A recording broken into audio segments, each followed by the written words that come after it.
Hi, welcome to another edition of the Rice Report. I'm Craig Rice, your council member from District 2, and it's a great opportunity for you to learn a little bit more about what's going on in my office, your office, right here in Rockville. I wanted to update you, as many of you may have heard, that the county just enacted a savings plan. And I know many of you were worried about what those implications might mean for a lot of our departments. The three schools between Northwest, Seneca Valley, and Clarksburg. Especially since I chair the council's education committee. And I can tell you that in working with Dr. Jack Smith and the Board of Education, we wanted to make sure that those cuts did not fall to the classroom. And so in working with our superintendent, we ensured that those reductions, which totaled $25 million from their almost $2.6 billion budget, would not have an impact on our classrooms and instead would be felt at our central office. I really want to thank both Superintendent Smith and our Board of Education for really helping us to get to our overall goal of more fiscal constraint while also ensuring that the progress we've made when it comes to addressing the achievement gap and delivering for all of our students a quality education is something that still will remain tantamount. I look forward to working with MCPS when it comes to our upcoming budget so that we can continue the great work that we see that goes on each and every day with our teachers in the classroom, our school administrators, our parents and community who are all there to make sure that our kids have every opportunity to be successful. I also want to talk a little bit about my role on the Health and Human Services Committee when it came to our savings plan. There are a number of cuts that I felt would be detrimental to our overall community, especially those communities that experience health disparities. There were a number of cuts proposed to mammograms, colorectal screenings, specific programs that were designed to make sure that people were getting up and moving and being active, something that we know is contrary to the sedentary lifestyle that a lot of our constituents lead. And so from that perspective, I didn't think that those cuts would make sense for us. We need to continue to promote a more healthy Montgomery, and so therefore we found that we could achieve other cost savings in other areas. I want to talk to you a little bit about my district, namely Clarksburg. Clarksburg for a long time has been a district that is up and coming, but has also experienced growing pains because the infrastructure hasn't been there. And I continue to fight to make sure that my Clarksburg residents had the same things that a lot of our other residents in other areas throughout the county had, namely when it came to roads. I'm also delighted that we finally completed this project so that your council member from this area, Craig Rice, can stop bugging me about it and challenging me about it.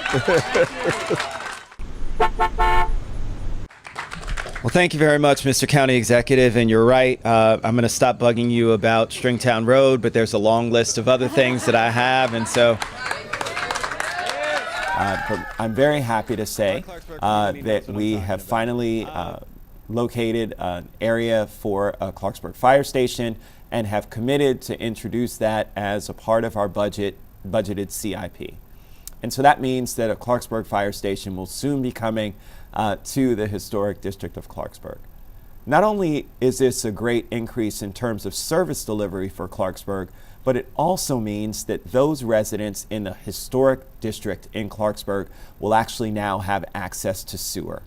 For those failing wells and septic systems, it is an incredibly important and momentous time for us because those people were at wit's end and we were also damaging our environment.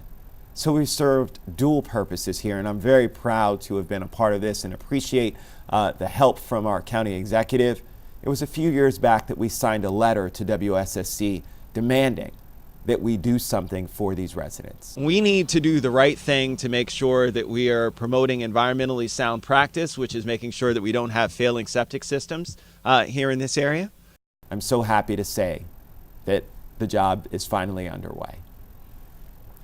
I want to talk to you a little bit about our education budget forums that we have coming up. We have 5 of them throughout the county. And as we embark on our budget, it's going to be incredibly important for your voice to be heard, but also an opportunity for you to learn about what's going on regarding this year's proposed education budget. Superintendent Smith has a number of great ideas which continue to focus on how best we can deliver services to our students in the classroom, making sure that all boats rise. While we need to do a lot with our students who are challenged, there's also a lot that this budget will do for those students who are doing well. All of us together. Equity means all means all. And so it really is one in which we're going to make sure that we promote all of our students achieving so that they can be successful in their future endeavors. Many of you know that I introduced a bill a few years back on banning coal tar, something that's incredibly damaging to our environment, but also to the health and well-being of our community as well. These coal tar sealants, which were put on top of asphalt, actually have high levels of PAHs, polyaromatic hydrocarbons. And these PAHs are cancer-causing. They can leach into our water system and affect our ecosystems as a whole. And we did a great job in working with the Prince George's County and the District of Columbia to make sure that we had a coal tar-free Anacostia watershed. But through my work with the Metropolitan Washington Council of Governments and my interaction with both DC and Prince George's, we found out that there's a new product out there that actually is doing more damage than the coal tar sealants that we originally banned. And so I'm going to be introducing a new ban that deals particularly with the levels of PAHs that are in these particular products. And I look to do that in conjunction with my counterparts in both the District of Columbia and Prince George's. We continue to strive to make sure that we do our part in every small way we can to say our environment matters to us and we need to make sure we're protecting it for future generations. We're talking about economic development a lot in the county. And economic development spans everything from bidding on Amazon to keeping Marriott's corporate global headquarters right here in Montgomery County. But in our Ag Reserve, there's been a lot of talk about what we can continue to do to expand beyond traditional farming. And so I'm happy to say that we're introducing legislation that deals with opening up our Ag Reserve to ensure that folks who want to start breweries and distilleries can continue to do so. We need to continue to innovate in our agricultural reserve to make sure that that land is protected.